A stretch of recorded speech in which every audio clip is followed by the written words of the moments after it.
Good morning. I'm about 5 minutes earlier today, so if you're watching in recording, you're welcome to fast forward 5 minutes or stay with us through our hellos.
Good morning, Jean. Good morning, Mike. Good morning, Gina.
Good morning, Yanni.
All right, it is time for us to start. And yesterday we began our exploration of aspiration, one of the 16 Buddhist guidelines for skillful and happy living, under the wisdom theme of how we find meaning in life. We will continue this today by looking at the difference between aspiration and attachment, first theoretically and then in a very visceral way of how we embody each of these qualities. Essentially, to live life is to pursue all sorts of goals. Of course, it's natural for us to seek security, success, comfort, enjoyment, creative expression, physical and mental health, connection, respect, love, self-actualization, spiritual developments. Those are all amazing goals. The question is whether we go after our goals with stress and rigidity, attached to the result and scared of failure, or with outer effort and inner peace, rewarded by the journey itself, no matter the destination, aspiring to reach the desired result. But if it doesn't happen, we're not letting our world collapse on us, even for a second. At the heart of attachment is craving, which contains and leads to many kinds of suffering, from subtle to intense. And while it may be effective for a while, like the stick that whips the horse into lather, in the long run, it is counterproductive when that horse keels over. On the other hand, aspiration, which is working hard towards our goals without getting hung up on the results, it feels good. Plus, it helps you stretch and grow without worrying about looking bad. In the context of true aspiration, the concept of failure simply doesn't exist. It's an experiment, an exploration. If you reach the set goal, wonderful. If you don't, you learn from the journey and course correct without feeling shame, guilt, and retreating to your corner, blaming yourself for falling short. And paradoxically, holding your goals this lightly without being attached to the result increases the chance of attaining the goals, while being attached rigidly, fearing failure, gets in the way of our peak performance. Isn't that interesting?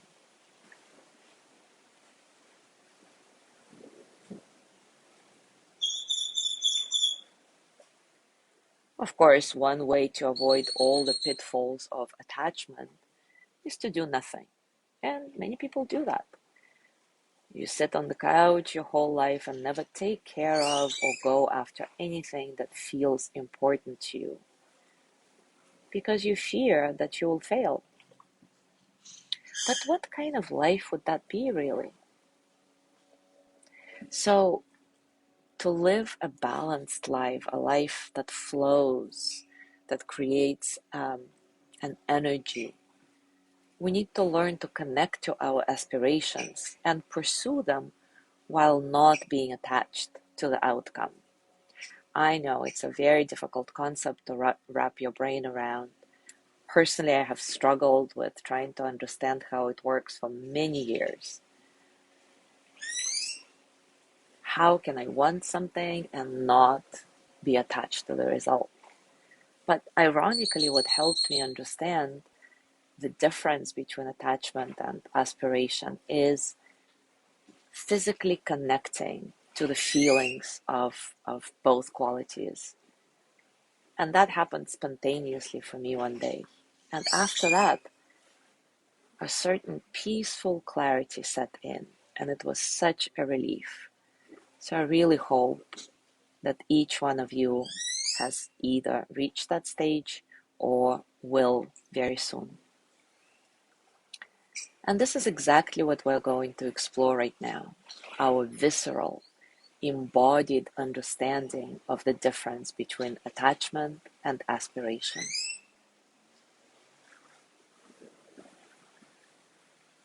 In short, aspiration is about liking, while attachment is about wanting.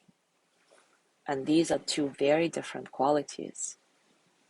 Often this wanting comes without any examination of whether we actually like what we want to have or not. And it turns out that liking and wanting involve separate systems in our brain. Liking what is pleasant and disliking what is unpleasant are normal and not a problem at all. Trouble comes when we tip into the craving and strain that's inherent in wanting more.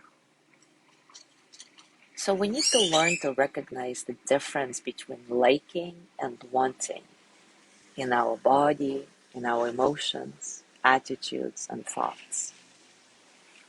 One very simple example of that can be a cliche American dream to have a big house, right? So many people want it by default without even analyzing why they want it. But if you stop to examine this want for a moment, do you really want to have a big house? A lot of issues come with owning a big house, like it's such a pain to maintain, you're tied down by a mortgage, well, many other things, right?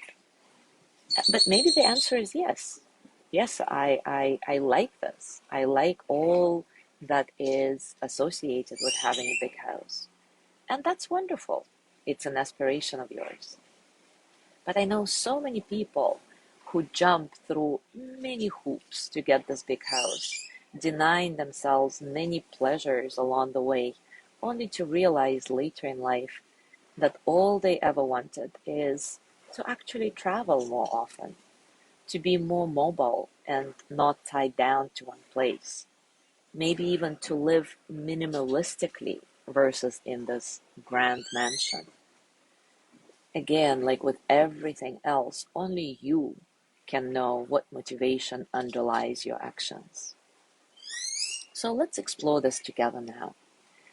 Take a comfortable position and take a few moments to settle in.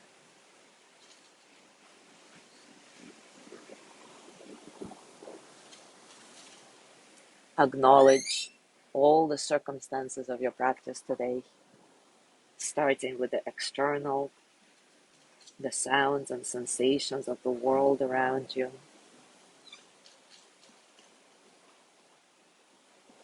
and then little by little, going more inward, noticing your physical sensations, the emotional overtone of this morning for you, your thoughts right now. How does it feel to be you in this moment, your unique self?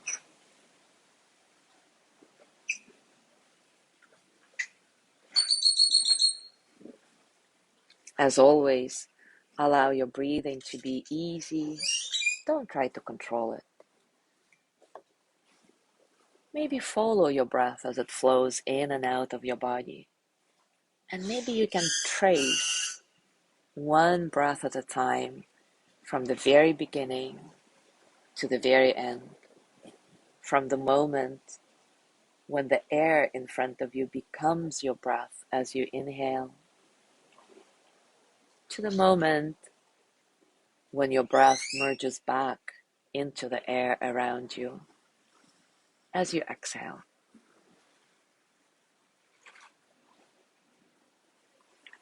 Scan your body, allowing each exhale to be an opportunity to lean a little bit more into the support of the ground, to trust the support a little more.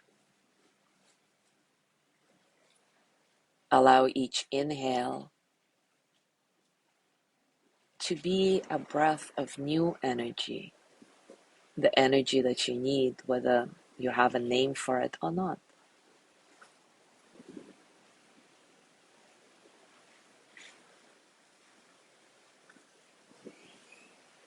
Each cycle of breath dissolves the boundary between the inner and the outer, reminding us of our interconnectedness, of oneness, of everything there is.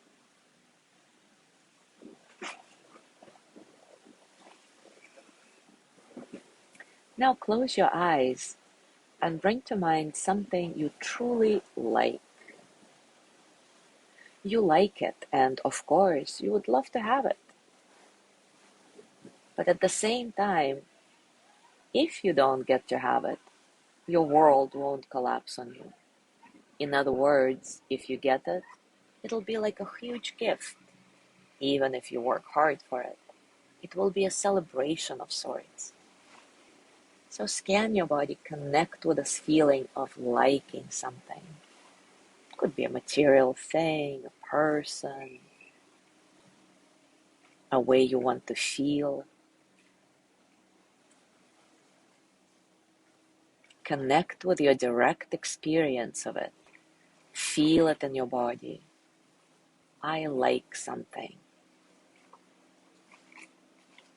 And maybe you'll start feeling open, relaxed, flexible, expansive.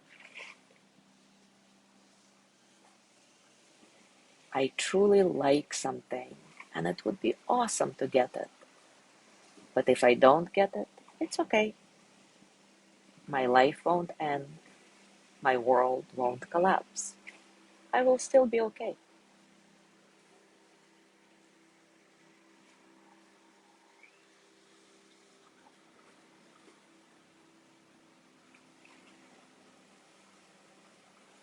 And now bring to mind something you want. You want to get it by hook or by crook. You're ready to sacrifice almost anything to get it. And if you don't end up having it, you'll feel like a failure. You're afraid of what people might think of you if you don't get it. You'll feel defeated if you don't get it. How does this wanting attached to the result feel in your body? For example, for me, it feels tight, like pressure in the chest, uncomfortable sensation in my belly, fixation on the result in my thoughts. And of course, it may feel different for you, so connect with your direct experience. Explore it openly and honestly. I really want something, and if I don't get it, life is not going to be the same. I'll feel like a failure. I'll feel defeated. What are people going to say about me?